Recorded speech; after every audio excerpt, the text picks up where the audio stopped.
Hello and good morning mayam ngasi gi vlog sidi yam nganna hore ko ayuki pung taruka minute manga tara aduai gi matam ni ko mayam hojik se ado khoi yum sing se kyam nung sa phuri mo jeng mayam asigi matam sida baw ayuk nganta sida ko ado mayam Diya gi school se pung 8 makhai dagi 7:30 dagi hone na notice thoye ko ado asam de lebe school puna makti hojik loina 7:30 dagi hoina tawre ko mayam sa basida ko angang singidi asina sufare smaina nganna ho basina sabase khangzaba ware ko moiso adoise Diyagi breakfast semba hawgat kaina dum nganna talabi to khalini khara haidi nganna hawgat labani ba kwa ma mo pizza pithak tawraga 7-10-15 gi manung da tha dorini na kwa ado ise ahan bada magi pancake hauge ta winning asi se ado dry fruit sing se nung dhang tinga ga thambira me ko mayam ado hojik samaina ta khai dorini ba ma emne saw hai ba ya de ba kwa samaina ta khola sara ga dum hapa ga ta sai ba ado ise mayam oats ka doidi suji ga pulla ga haudorini kwa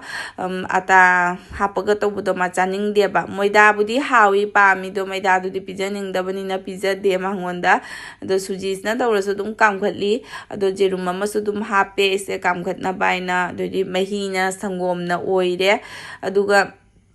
fazana mix tawre taga dodi vanilla essence te mayam khatang so hape koi adum manam nungsina baina aduga thumna bagini khoi hapi se chini hapte ba kwa lebung ka hape loirak pada kam khatna ba haidi sponsor oina bani ba khara samaina gi khara tairaga heire mayam pancake hobase laidi laire khatang takpa khotpada wabai wani ko aduga yam yangna loidu nei ayuk se ayam basuma matam da sisi oina pizza na ba tawre ba kwa adum yangna loibani na ko sisi na ma pam na su dum chai ba kwa sisi samaina mari ka hore e magi se ani khatang sa gi ma do ani ma tiffin da happy ge tawba ma pura ro yaina pudare adu samaina chocolate ki syrup se mayai da hapaga kwa tan nani salon janara ma dum smai pam na cha jayaba maina mamang da su amuka isi se lei raga ma cha gi de do handak ti ma chawraga pama ba khangde lei ro hare lahan mol dagi aduna leire ma pam na chari handak ti dum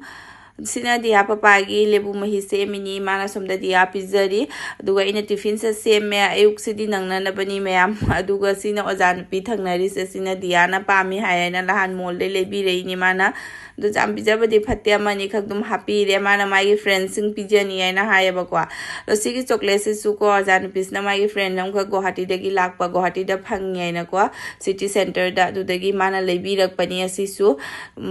anghang se ke thare mayam phajana mayam changna lu to mangi na ko mana pa me ab dum pi lei dana mayam sina to thokle mayam ma se tan tan na di thoksera khra poni ko mai school se ayu nganta ani na angang se tumba da ke su mapung pha da re ba rango the su smaina amarom da sa ba se da nganna ho bo sina di phare ali nung sa se jengu mayam pung 8 makhai nipan ga tara ga di pura pung nipan ga tara ga ni mayam nung sa se phajana phura ni ko si 7:15 doi gi matam ni oiri se do Diya papa se Diya thalam maga mujum da lama ma su breakfast sara ga college ta khare mamu punno chamina rani san piloba my principal nung sa si da principal su phangage tawriba ko ngasi se sel loire mayam Diya lauruge ise nahak sudum husband thadok loi kana tang hipure ko adu nei sa se mundhare mitna se sa se ka hatle mayam handak do mayam ise mayang di haifet kang dhare agi si khangau se khwang se tai doi ro ne ba huji khwang se khadam kom na leire du 28 ne ba si se chin na sit pada war ne ba ko hojikti se kom me ba ko bel jau thari nungai ta ba do mai oire amu jum chalaga noi thorani jum chalani mamina chau chau chau aina ko nung thang si su ma phamina na cha na amko mu noi thorani se kang hala chakani a chala noi ni posane adamu dum kuina leikhraga di ko igi formula se dum maintain tawra chatpa ngamme ba nong ni gi chatpa mi tarani gi kunni gi jumda leiba doisiga tarani kunni leba mai mathong ram nai na leitaba se asidania ba isa se pungloi loi ri se do ji khara kangdare hujik se 58 kg da lae ba ko mayam jumde aina lakpa matam da oi se 63.7 kg da lae ni ko isa jumde gi lakpa da do tha ma makhai mung siga khakti mayeng tare adom ka jum chala noi rani sugam wana honaraga lu sallure ꯁꯤꯅ ꯀꯪꯕ ꯉꯝꯗ꯭ꯔꯦ ꯑꯗꯨꯁꯨ ꯄꯨꯟꯁꯤꯜꯂꯅꯤ ꯁꯥꯕꯁꯤꯗꯀꯣ ꯑꯗꯣ ꯃꯌꯥꯝ ꯗꯤꯌꯥ ꯂꯧꯔꯨꯈꯤꯒꯦ ꯁꯥꯔꯦ ꯆꯠꯂꯨꯈꯤꯁꯤ ꯃꯌꯥꯝ ꯅꯨꯡꯁꯥꯁꯤꯗ ꯆꯠꯂꯨꯈꯤꯒꯦ ꯇꯟꯗꯤ ꯇꯜꯂꯕꯅꯤꯀꯣ ꯑꯗꯨꯁꯨ ꯆꯠꯇꯕ ꯌꯥꯗꯕꯅꯤꯅ ꯆꯠꯂꯨꯈꯤꯒꯦ ꯁꯨꯃꯥꯏꯅ ꯄꯨꯟꯁꯤꯜꯂꯦ ꯃꯌꯥꯝ ꯁꯝꯁꯦ ꯊꯥꯗꯣꯛꯑꯒ ꯆꯠꯄ ꯉꯝꯕꯩ ꯋꯥ ꯂꯩꯇꯦꯀꯣ ꯅꯨꯡꯁꯥ ꯈꯨꯠꯁꯥꯁꯦ ꯃꯌꯥꯝ ꯑꯩ ꯃꯃꯥꯏꯁꯤꯁꯨ ꯍꯥꯏꯐꯦꯠ ꯃꯌꯦꯡ ꯇꯥꯔꯕꯅꯤ ꯍꯧꯖꯤꯛꯁꯦ ꯀꯦꯃꯦꯔꯥꯁꯦ ꯄꯨꯔꯥ ꯀꯩꯅꯣ ꯇꯧꯔꯒ ꯊꯝꯗꯣꯏꯅꯦꯕꯀꯣ ꯐꯖꯅ ꯃꯃꯥꯡꯗꯒꯤ ꯊꯝꯃꯒꯗꯤ ꯍꯥꯟꯅꯒꯤ ꯀꯥꯝꯈꯠꯂꯝꯕ ꯃꯌꯥꯝꯗꯣ ꯈꯔꯗꯤ ꯐꯔꯦꯕꯀꯣ ꯈꯔꯗꯤ ꯐꯔꯦ ꯍꯥꯟꯅꯒꯤ ꯀꯥꯝꯈꯠꯂꯝꯕ ꯃꯌꯥꯝꯗꯨꯗꯤ ꯑꯄꯄꯥ ꯂꯥꯛꯑꯦ ꯊꯣꯛꯑꯒꯦ ꯃꯌꯥꯝ ꯊꯣꯛꯂꯛꯑꯦ ꯑꯣꯏ ꯃꯥ ꯈꯨꯠꯁꯥꯁꯤꯗꯤ ꯑꯁ ꯂꯣꯏꯔꯦꯍꯦ ꯃꯌꯥꯝ ꯅꯨꯡꯁꯥꯁꯤꯗꯤ ꯃꯩ ꯍꯧꯅ ꯂꯩꯔꯝꯃꯦꯍꯦ ꯅꯨꯡꯕꯨ ꯅꯨꯡꯉꯥꯏꯕꯤꯗꯦ ꯑꯉꯥꯡꯗꯣ ꯁ꯭ꯀꯨꯜꯁꯤꯗ ꯂꯩꯔꯤꯗꯣꯀꯣ ꯑꯦꯛꯖꯥꯝ ꯃꯄꯥꯟ ꯑꯣꯏꯕꯗꯨꯒ ꯊꯥꯔꯕꯅꯤ ꯅꯠꯇ꯭ꯔꯗꯤ ꯑꯩꯗꯤ ꯊꯥꯔꯔꯣꯏꯒꯦ ꯇꯧꯕꯅꯤ ꯀꯩꯅꯣ ꯍꯪꯕꯗꯨꯗ मागी सिलेबस करी करा फजन हंगे एग्जाम होइबगी थारिनी मपान होइबगी को अंतरी थारोगे तौबनी ब्लॉक लौनिंगद्रे खुसासे के दौनिंगै नो ए तौनिंगै कप ले रमे से कन नैना प्रिंसिपल का वारी सुनानिंगै दा kana जा गाड़ी थोंग हांगा दुम चखरो आई दुम खोंग लाग जरगे कईगी थोंग मगोन तौ ले दि ngai ले रनी मा पूरा मोजुम दा एल्बानी की दुमाइना एंगोंदा फरे केम खल्लो गराम त ngai ngमनद्रगा बु अदुबो कइनो तौ गेट थिंग वाइदो सेकेंड अनिगे थबक ने जांग नम फाइनिंग बन्या गेट हमरो मनिंग दो टिफिन फिनिश तौरा पुरा ला नंग सु तौनी आइ दाइ ला तौसौने मा जेंगे ना माइलो जेंगे दियाइ मखजाय नि से जेंगु मयाम नुंसारा चटपगे को ngang से सुमांगना साना लैरमेबा मा ngang तौइसौ मखजाय नि से सो नंग तुंगनी आइ दाइ जेंगा साइ नंग तुंगनी कमु दुगै चारगा तुंगनी आइ दाइ ने ना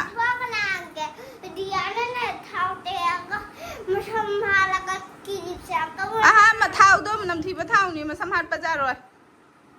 मसम किलिप फाजारोय नमथीबनी कुमारना फाजना किलिप तो कोन मकोक लुलोगा मसम फजा लोरगा मैम दियाइ मसम से ग्रो टू होय बसमजा याद्रे को अदुना ऐसे केनो तौगे तविनी थाउ तिलहौगा मेथीगनी बको करी पता दो ngana nungdang hek hodana haptare ei goi tei reba ko nungdang da castor oil ga olive oil ga hapaga ado hujik ma mu tebi ge tawini ma de school chakani na yuk tong na polu ngamaro ei tei dareba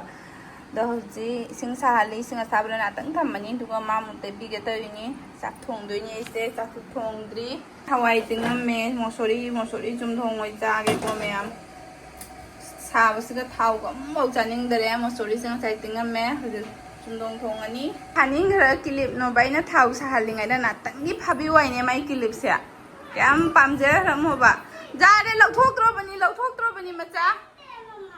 lau thok tro bani aba kal halu hai lau thok tro bani ne lau thok tro bani be ma ja sa hal lage pengo si dekhi rahang de हाउस यामना इसिंग यामना सालक्ते वाली class में काइने कीना काउरे ने आइने वीडियोस ता ऑन तौना थंबा काउरे माना कोइना ऑन तौरे ने हैवा नत्रा सुगुंबददी हैरिबा सारे खतंग यामना दि साद्रे आइना इसिंग से यामना साहंदरे वाली क्लास को दुगा की मकोक से मसम से ओक थाउ ते युआई मयामिना ओक थाउ तो इरा फै तुदि आइना जासु जाजदे पाइसु पाइजदे आइसु चादे आइसु चिकन चादरे आइसु जानिंग देगा चिकन चाबे हेलबने चिकन जानिंग दे होजि जानिंग दे खनि लेरा जानिंग कदरो खंदे चावला गाइना चाली चावला जानिया Hãy subscribe cho kênh Ghiền Mì Gõ để không bỏ lỡ những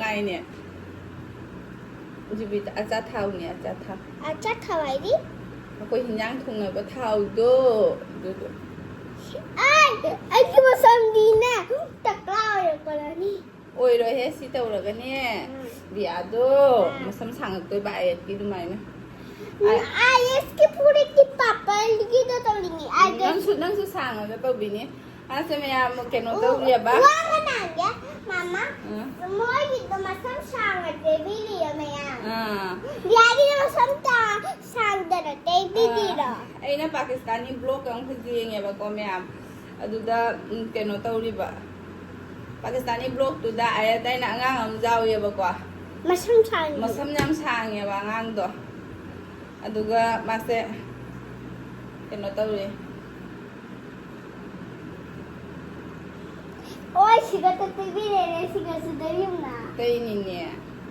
Bulo ka pa na sanari ni. Blog ka pa da sanari niya. Thao lời đó lê riêng ngu. Ê cái bà bị sẽ khai được phít thì phải sao đi bà. Mà sao nó xin đụng phút mà lấy riêng ngu. Barbie da sang lay de nang wasam do. Nang da sang ak da na. Bà biết ta sáng lấy anh chút sáng như đó. Ai bữa đó chào riêng ngu. Tại sao phẳng bà đi. Tại sao phẳng đi. Nó phải xử lý ra nó phẳng. ไปช้าได้เดี๋ยวต้องไปพลักเลยเดี๋ยว ได้ดีนะแปลซาโดดิโกเรสิตั้มตั้มนะสั่งตัวนี้ก็คุณซูนะตั้มตั้มนะจ้าวตัวนี้ก็ได้จ้าวแล้วได้กินบะบายเลยพี่ฟังว่า โมบายเลยพี่ว่า จ้าวแล้วก็ เสียง่ายนะแม่ยำนะฮะนุ่งมาป้าสนะไลค์ตัวลิบกว่าไลค์ตัวบดูกาMasih homework था दे बरके no तो गई मैं पाना mobile से P दे रही है बम ना हाथ जंग हन गनी है ना हाय लगा homework तो हन बा अदो तुम्हें ना फमगा कुनाम नहीं कपई बा तल्ले दा अंगांग ओय बसे चाउनिंगे दा दुम पीक न लई चाउ किधरे गई नो कंसे है मासे नुक मन न लोय बनी मैं पा गई गाยังบาบีसूस मसाज तो कैसे ना था ले मन मम्मी मुझे मसाज मत करो ना मसाज तो रोजी ने ꯑꯩꯒꯤ ꯆꯨꯝꯊꯣꯡꯒꯤ ꯔꯦꯗꯤꯁꯦ ꯁꯤꯗ ꯂꯩꯔꯦ ꯁꯤꯅ ꯆꯨꯝꯊꯣꯡ ꯁꯤꯅ ꯏꯔꯣꯟꯕ ꯁꯤ ꯑꯂꯨꯁꯤꯒ ꯀꯥꯔꯣꯟꯁꯤꯒ ꯃꯦꯠꯂꯒꯦ ꯑꯗꯨꯒ ꯁꯤꯅ ꯑꯂꯨ ꯃꯆꯥꯗꯣ ꯉꯧꯗꯣꯏꯅꯦꯀꯣ ꯑꯂꯨꯁꯦ ꯐꯠꯂꯛꯇꯔꯦ ꯀꯨꯏꯁꯜꯂꯛꯇꯅ ꯈꯥꯛꯄꯤꯔꯦ ꯊꯥꯎꯕꯨꯗꯤ ꯆꯥꯅꯤꯡꯗ꯭ꯔꯕꯅꯤꯅ ꯁꯨꯃꯥꯏ ꯆꯨꯝꯊꯣꯡꯁꯦ ꯑꯣꯏꯅ ꯆꯝꯅ ꯆꯥꯔꯒꯦ ꯃꯣꯁꯣꯔꯤ ꯕꯣꯔꯥ ꯍꯧꯒꯦ ꯇꯧꯏꯅꯤꯀꯣ ꯁꯤꯡꯒ ꯃꯣꯔꯣꯛ ꯑꯇꯦꯛꯄꯒ ꯍꯥꯟꯅ ꯇꯛꯊꯣꯛꯑꯦ ꯁꯤꯗ ꯃꯣꯁꯣꯔꯤꯁꯦ ꯈꯤꯇꯪ ꯖꯥꯝꯃꯦꯕꯀꯣ ꯑꯩꯅ ꯇꯤꯡꯕꯗ ꯑꯗꯣ ꯕꯣꯔꯥ ꯑꯅꯤꯒ ꯍꯧꯗꯣꯛꯑꯒꯦ ꯁꯤ ꯍꯥꯟꯅ ꯇꯛꯊꯣꯛꯏꯕ ꯀꯩꯅꯣꯗꯤ ꯁꯤ ꯊꯨꯒꯥꯏꯔꯣꯏꯕ ꯌꯥꯝꯅ ꯑꯃꯨꯛ ꯑꯅꯤꯔꯛ ꯈꯛ ꯂꯩꯔꯒ ꯇꯣꯛꯇꯣꯏꯅꯦꯕ ꯄꯨꯡꯇꯣꯏ ꯇꯣꯏꯔꯒꯗꯤ ꯍꯥꯎꯇꯦꯕꯀꯣ ꯁꯤꯗ ꯂꯩꯔꯦ ꯑꯩꯒꯤ ꯕꯣꯔꯥ ꯇꯣꯠꯄꯗꯣ ꯑꯩꯁꯦ ꯐꯣꯟ ꯅꯛꯇ ꯑꯃ ꯂꯥꯛꯁꯟꯗꯅ ꯁꯤ ꯕꯣꯔꯥꯁꯦ ꯇꯣꯠꯄ ꯕꯣꯔꯥꯁꯦ ꯇꯣꯠꯄ ꯎꯍꯟꯒꯦ ꯈꯜꯂꯝꯕ ꯎꯍꯟꯕ ꯉꯝꯍꯧꯗꯔꯦ ꯕꯦꯁꯟ ꯈꯛꯇꯪ ꯍꯥꯞꯄꯦꯀꯣ ꯃꯌꯥꯝ ꯑꯗꯨꯒ ꯇꯤꯜꯍꯧ ꯃꯄꯨꯝ ꯑꯃꯒ ꯍꯥꯞꯄꯦ ꯃꯨꯖꯥꯝꯕ ꯃꯥꯔꯦ ꯑꯩꯈꯣꯏ ꯑꯍꯨꯝꯇꯒꯤꯗꯤ ꯑꯩ ꯑꯂꯨ ꯕꯖꯥꯔꯗꯣ ꯁꯤꯗ ꯂꯩꯔꯦ ꯑꯩꯈꯣꯏ ꯏꯃꯨꯡꯁꯦ ꯃꯌꯥꯝ ꯁꯤꯒꯤ ꯑꯂꯨ ꯕꯖꯥꯔꯁꯦ ꯌꯥꯝ ꯄꯥꯝꯃꯦꯕꯀꯣ ꯁꯨꯃꯥꯏꯅ ꯄ꯭ꯔꯦꯛ ꯄ꯭ꯔꯦꯛ ꯂꯥꯎꯅ ꯉꯧꯕꯁꯦ ꯍꯋꯥꯏ ꯊꯣꯡꯕꯒ ꯑꯗꯨꯒ ꯑꯩꯁꯦ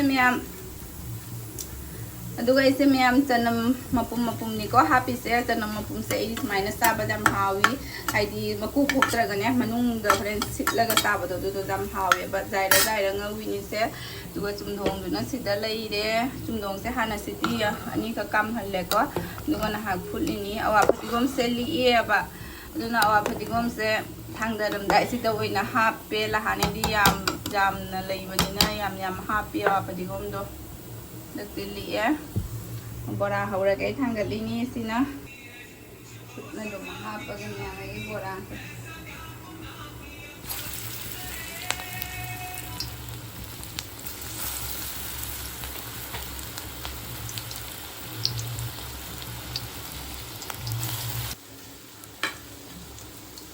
hape meyam borase soy borase hawani ko meyam sathina try tawraga yengu meyam su sadabasin sana bani da meyam soy borase dugegi chungong se meyam nu sa sidi hawrani he bo sathina loire meyam galai de borado ahan begi phuthoe hawda manbra borase meyam ai di jam pami पामबनिना द सामोंग द हौरसो हावी मसोरी बोरासे सिदा खराम थांगले सिदा खराम हौरे थाव कसे रामना हापते द मियाम आई बोरासे उबद होरे लेम हौदोरी दो पामुई अबको थाव दो अदुना खितंग खितंग हापवै दुम तौरे यामै चाकते सिदा बोरा सिदा इरोनबा सिदा चुमधोंग सिदा थाबी सिदा आलू ngौबा बोरासे थुम हौना Diya papa su cha khare ai su cha khare khara sa ngai di ngai da ꯑꯗꯨꯒ ꯁꯤꯅ ꯑꯩꯒ ꯊꯪꯅꯔꯤ ꯑꯣꯖꯥ ꯅꯨꯄꯤꯁꯦ ꯃꯥꯏ ꯁꯔꯨꯛ ꯈꯥꯏꯗꯣꯛꯄꯤꯔꯤꯅꯦꯕꯀꯣ ꯃꯥꯁꯦ ꯑꯩꯒꯤ ꯃꯣꯁꯣꯔꯤ ꯆꯨꯝꯗꯣꯡꯁꯦ ꯌꯥꯝ ꯄꯥꯝꯖꯩꯌꯦꯕ ꯊꯣꯡꯉꯗꯤ ꯊꯅꯝꯃꯨ ꯍꯥꯏꯅ ꯍꯥꯏꯔꯝꯕ ꯑꯗꯨꯒꯤ ꯃꯥꯏ ꯁꯔꯨꯛ ꯈꯔ ꯂꯧꯊꯣꯛꯄꯤꯔꯦ ꯁꯨꯃꯥꯏꯅ ꯏꯔꯣꯟꯕꯁꯨ ꯑꯗꯨꯝ ꯆꯥꯕꯅꯤꯅ ꯃꯥ ꯏꯔꯣꯟꯕ ꯈꯔ ꯑꯂꯨ ꯕꯖꯥ ꯕꯣꯔꯥ ꯑꯍꯨꯝꯒ ꯂꯧꯊꯣꯛꯄꯤꯔꯦ ꯁꯤꯁꯦ ꯃꯌꯥꯝ ꯁꯟꯗꯥꯒꯤ ꯄꯨꯡ 6:30ꯅꯤꯀꯣ ꯅꯨꯡꯁꯥꯁꯦ ꯄꯨꯡ 6:30 ꯇꯥꯔꯕꯧꯀꯣ ꯑꯗꯨꯝ ꯁꯥꯅ ꯂꯩꯔꯦ ꯃꯝꯖꯟꯗꯔꯦꯕꯀꯣ ꯃꯝꯃꯒ ꯏꯪꯊꯔꯛꯀꯅꯤ ꯈꯜꯂꯝꯕꯗꯣ ꯑꯗꯣ ꯁꯥꯔꯕꯅꯤꯅ ꯍꯤꯟꯖꯥꯡ ꯅꯥꯄꯤꯁꯨ ꯅꯨꯡꯁꯥ ꯐꯖ ꯄꯥꯜꯂꯕꯅꯤꯅ ꯀꯪꯉꯦ ꯐꯖꯅ ꯁꯥꯁꯦ ꯂꯣꯏꯔꯦ ꯃꯌꯥꯝ ꯕꯖꯥꯔ ꯆꯠꯂꯨꯒꯦ ꯊꯣꯛꯏꯅꯤꯀꯣ ꯍꯜꯂꯛꯑꯒ ꯑꯣꯏꯅ ꯋꯥꯛꯀꯤꯡ ꯆꯠꯂꯅꯤ ꯁꯤ ꯍꯧꯗꯣꯡꯁꯦ ꯑꯃꯨꯛꯀ ꯂꯥꯛꯑꯦꯅꯦ ꯌꯦꯡꯉꯨꯅꯦ ꯁꯤ ꯍꯧꯗꯣꯡꯁꯦ ꯑꯗꯨꯝ ꯂꯩꯔꯦ ꯑꯩꯈꯣꯏꯒꯤ ꯁ꯭ꯋꯥꯏꯗ ꯁ꯭ꯋꯥꯏꯗꯩ ꯁꯥꯃꯟꯅ ꯀꯤꯅ ꯃꯄꯥꯟꯁꯨ ꯁꯨꯡꯊꯣꯛꯍꯦ ꯊꯣꯛꯇ꯭ꯔꯕ ꯌꯥꯡ ꯅꯥꯄꯤꯁꯦ ꯉꯁꯤꯗꯤ ꯏꯁꯤꯡ ꯆꯥꯏꯕꯤꯗ꯭ꯔꯦ ꯃꯌꯥꯝ ꯍꯜꯂꯛꯑꯒ ꯑꯣꯏꯅ ꯆꯥꯏꯔꯅꯤ ꯉꯥꯡ ꯆꯠꯂꯤꯁꯦ ꯑꯃꯨꯛ ꯅꯨꯡꯁꯥ ꯁꯥꯃꯟꯅ ꯇꯧꯔꯤ ꯃꯥꯜꯂꯦ ꯏꯁꯤꯡ ꯅꯨꯃꯤꯠꯇꯤ ꯍꯩꯔꯤꯅꯤ ꯅꯨꯡꯁꯥ ꯁꯥꯃꯟꯅ ꯊꯣꯛꯂꯛꯄ ꯀꯤꯅ ꯊꯣꯛꯂꯛꯇꯔꯤꯑꯕ ꯉꯁꯥꯏ ꯌꯧꯔꯦ ꯃꯌꯥꯝ ꯑꯩꯈꯣꯏꯒꯤ ꯕꯖꯥꯔꯁꯦ ꯑꯃꯇ ꯉꯥꯏꯔꯕ ꯕꯖꯥꯔꯁꯦ ꯆꯥꯎꯏ ꯕꯖꯥꯔꯁꯦ ꯂꯥꯏꯒꯤ ꯄꯣꯠ ꯆꯩꯗꯣ ꯀꯗꯥꯏ ꯊꯝꯒꯅꯤ ꯑꯗꯨꯒ ꯅꯪ ꯆꯤꯛꯀꯦꯟ ꯀꯔꯤ ꯀꯔꯥ ꯊꯝꯕꯗꯨꯒ ꯊꯝꯒꯗ꯭ꯔꯣ ꯁꯤꯠꯇ ꯊꯝꯃꯣ ꯁꯤꯠꯇ ꯂꯩꯔꯦ ꯃꯌꯥꯝ ꯂꯥꯏꯒꯤ ꯇꯨꯄꯤ ꯃꯁꯤꯡ ꯂꯣꯏꯊꯣꯛꯈ꯭ꯔꯦꯗ ꯃꯦꯟꯂꯤ ꯗꯨ ꯂꯩꯕ ꯂꯥꯛꯏꯅꯤ ꯑꯗꯨꯒ ꯍꯩꯅꯧ ꯑꯉꯥꯡꯒꯤ ꯀꯦꯖꯤ 2ꯗ 150 ꯌꯥꯏ ꯗ꯭ꯔꯦꯁ ꯁꯦꯝ ꯊꯣꯡꯗꯣꯛꯑ ꯊꯣꯛꯂꯛꯏꯅꯤ ꯃꯌꯥꯝ ꯑꯩꯈꯣꯏꯁꯦ ꯋꯥꯛꯀꯤꯡ ꯆꯠꯀꯦ ꯍꯥꯏꯅ ꯄꯨꯡ 9 ꯇꯥꯔꯦꯀꯣ ꯋꯥꯛꯀꯤꯡ ꯉꯥꯏ ꯊꯣꯛꯂꯛꯏꯁꯦ ꯁꯤ ꯀꯣꯂꯦꯖꯇꯨꯒꯤ ꯅꯨꯡꯉꯥꯏꯕ ꯑꯃꯅ ꯀꯩꯅꯣ ꯇꯧꯋꯤ ꯐꯤꯜ ꯂꯩꯕꯁꯦ ꯐꯤꯜꯁꯤꯗ ꯆꯠꯄꯗꯗꯤ ꯅꯨꯡꯉꯥꯏ ꯅꯨꯡꯗꯥꯡꯗ ꯋꯥꯛꯀꯤꯡꯅꯦ ꯑꯩꯈꯣꯏ ꯊꯪꯅꯔꯤꯕ ꯑꯣꯖꯥꯁꯤꯡ ꯑꯇꯩꯁꯤꯗꯤ ꯄꯨꯡ 12ꯗꯒ ꯆꯠꯂꯤ ꯃꯣꯏ ꯆꯥꯛꯆꯥ ꯂꯣꯏꯔꯒ ꯑꯗꯨꯃꯥꯏꯅꯃꯛꯇꯤ ꯆꯠꯂꯔꯣꯏꯗ ꯍꯧꯖꯤꯛꯅ ꯄꯨꯡ 9 ꯇꯥꯔꯦ 7 ꯐꯥꯎ ꯆꯠꯂꯅꯤ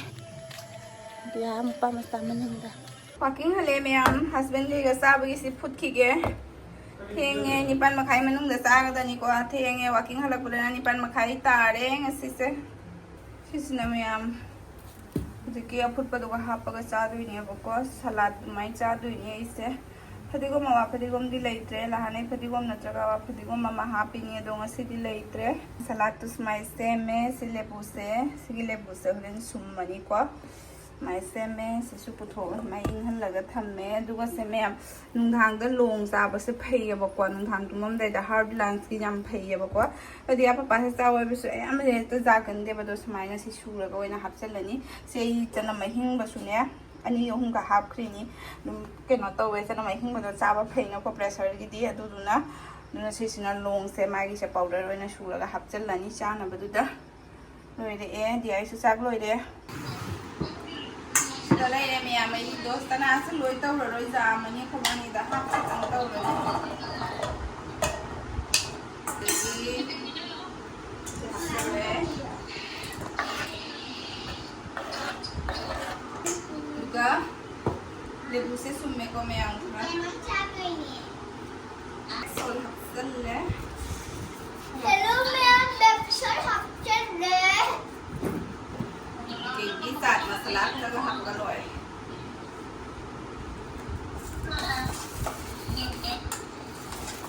ꯄꯣꯠꯁꯤꯡꯁꯦ ꯃꯤꯛꯁ ꯇꯧꯁꯟꯅꯔꯒ ꯖꯥꯝꯅꯦ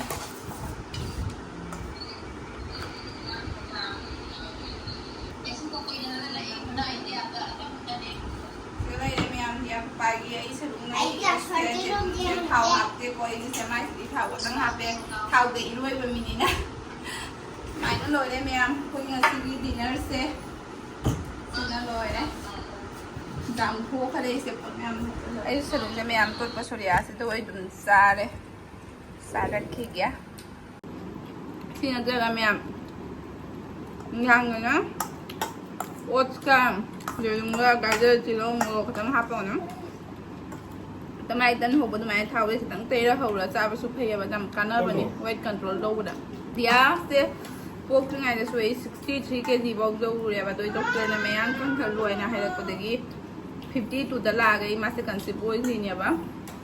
ꯑꯗꯨ ꯃꯇꯝꯗꯨꯒꯤ ꯑꯗꯨꯝ ꯊꯥꯎꯁꯦ ꯆꯥꯔꯛꯇꯕꯗꯣ ꯑꯗꯨꯗꯒꯤ ꯑꯩ ꯑꯗꯨꯝ ꯊꯥꯎꯁꯦ ꯄꯥꯝꯃꯛꯇꯔꯦꯕ ꯇꯕꯗꯨꯅ ꯃꯌꯥꯝ ꯑꯩ ꯑꯗꯨꯝ ꯍꯧꯖꯤꯛ ꯊꯥꯎꯁꯦ ꯌꯥꯝ ꯄꯥꯝꯕꯗꯣ ꯑꯣꯏꯗꯔꯦꯕ ꯍꯥꯏ ꯅꯣꯡ ꯐꯥꯗꯣꯛ ꯑꯗꯨꯝ ꯄꯥꯔꯇꯤꯒꯨꯝꯕ ꯀꯩꯒꯨꯝꯕꯗꯗꯤ ꯑꯗꯨꯝ ꯆꯥꯅꯤꯡꯉꯤꯅꯦ ꯑꯃꯨꯛꯁꯨ ꯑꯗꯨꯝ ꯀ꯭ꯔꯦꯚꯤꯡꯕꯨꯗꯤ ꯂꯥꯛꯏꯅꯦ ꯑꯗꯨꯝ ꯆꯥꯅꯤꯡꯕ ꯑꯗꯨꯃꯥꯏꯅ ꯌꯥꯝ ꯆꯥꯅꯤꯡꯉꯁꯨ ꯌꯨꯝꯗꯒꯤ ꯍꯧꯖꯔꯒ ꯆꯥꯕꯅꯗꯤ ꯐꯩꯀꯣ ꯃꯄꯥꯟꯗ ꯆꯥꯔꯨꯕꯗꯩꯗꯤ ꯑꯗꯣ ꯑꯩꯒ ꯂꯩꯃꯤꯟꯅꯔꯤ ꯃꯤꯁꯤꯅ ꯑꯃꯨꯛ ꯄꯨꯔꯥ ꯎꯜꯇꯥ ꯑꯣꯏꯔꯦ ꯃꯥꯅ ꯑꯃꯨꯛ ꯃꯄꯥꯟꯗ ꯆꯥꯔꯤꯉꯩ ꯍꯥꯎꯕ ꯌꯨꯝꯒꯤ ꯄꯣꯠ ꯑꯝꯇ ꯍꯥꯎꯇꯕ ꯃꯥꯅ ꯑꯃꯨꯛ ꯄꯨꯔꯥ ꯎꯜꯇꯥ ꯑꯣꯏꯔꯦꯕ ꯑꯗꯣ ꯑꯗꯨꯃꯥꯏꯅ ꯑꯗꯨꯝ ꯆꯥꯈꯤꯕꯗꯒꯤꯅꯦ ꯆꯨꯝꯊꯣꯡꯁꯦ ꯑꯗꯨꯝ ꯍꯩꯅꯔꯦ ꯍꯧꯖꯤꯛꯁꯤꯁꯨ ꯍꯩꯅꯔꯦ ꯑꯩꯉꯣꯟꯗ ꯊꯥꯎ ꯅꯨꯡꯁꯦ ꯌꯥꯝ ꯆꯥꯁꯤꯜꯂꯒ ꯏꯊꯣꯝꯇ ꯑꯀꯤꯕ ꯑꯃꯈꯛ ꯄꯣꯛꯄꯗꯣ ꯑꯗꯨꯃꯥꯏꯅꯒꯤ ꯑꯣꯏꯔꯦꯕ ꯀꯟꯇꯤꯅ꯭ꯌꯨ ꯊꯥꯎꯒꯁꯦ ꯆꯥꯔꯒꯅꯦ 10:40 ꯍꯦꯜꯂꯛꯑꯁꯤꯅ ꯀꯣꯂꯦꯖ ꯃꯃꯥꯡꯗ ꯍꯩꯖꯤꯛ ꯂꯥꯡꯉꯨꯁꯦ ꯍꯥꯏ ꯆꯠꯂꯤ ꯑꯩꯗꯤ ꯁꯨꯃꯥꯡꯗꯣ ꯉꯥꯛꯇꯪ ꯆꯤꯌꯥꯔ ꯊꯥꯔꯒ ꯑꯗꯨꯝ ꯐꯝꯒꯦ ꯈꯜꯂꯝꯕ ꯃꯥꯅ ꯀꯣꯂꯦꯖ ꯃꯃꯥꯡ ꯆꯠꯁꯦ ꯍꯥꯏ ꯆꯠꯂꯤ ꯃꯌꯥꯝ ꯁꯦꯡꯅꯦ ꯃꯌꯥꯝ ꯍꯧꯗꯣꯡ ꯑꯃ ꯋꯥꯛꯀꯤꯡ ꯂꯥꯛꯄ ꯐꯪꯅꯔꯦ ꯊꯣꯏꯒ ꯊꯦꯡꯅꯔꯤ ꯑꯣꯖꯥ ꯅꯨꯄꯤꯁꯦ ꯃꯥꯁꯦ ꯌꯥꯝ ꯍꯧꯗꯣꯡ ꯄꯥꯝꯃꯦꯕ ꯌꯨꯝꯗ ꯄꯣꯠ ꯄꯤꯖꯅꯤ ꯍꯥꯏ ꯄꯨꯔ ꯆꯠꯂꯤꯁꯤꯕꯣ ꯍꯧꯗꯣꯡꯁꯦ ꯃꯤꯅ ꯊꯥꯗꯣꯛꯑꯝꯕ ꯑꯣꯏꯔꯝꯃꯅꯦꯕ ꯃꯆꯥ ꯄꯤꯛꯀꯨꯅꯨꯅꯦꯕ ꯃꯥ ꯃꯁꯛ ꯈꯪꯉꯤꯅꯦ ꯃꯥꯏ ꯃꯊꯨꯟꯁꯤꯒ ꯇꯥꯟꯅꯔꯤꯅꯦ ꯑꯗꯨ ꯇꯨꯏꯁꯨꯡꯅꯦ ꯍꯩꯅꯗꯕꯅ ꯑꯩ ꯁꯨꯃꯥꯏꯅ ꯍꯧꯗꯣꯡ ꯍꯨꯏꯁꯦ ꯌꯥꯝ ꯍꯩꯅꯖꯗꯦꯕꯀꯣ ꯑꯩꯒꯤ ꯑꯣꯏꯅꯗꯤ ꯇꯨꯏꯁꯨꯡꯅꯦ ꯆꯠꯂꯤꯅꯦ ꯈꯪꯉꯤꯅꯦ ꯐꯖꯅ ꯇꯨꯏꯁꯨꯡꯅꯦ ꯃꯥ ꯆꯥꯛꯀ ꯁꯪꯒꯣꯝꯒ ꯇꯣꯠꯂ ꯄꯤꯖꯔꯤꯅꯦ ꯁꯤꯕꯨ ꯀꯌꯥꯝ ꯇꯟꯗ꯭ꯔꯤꯅꯣꯕ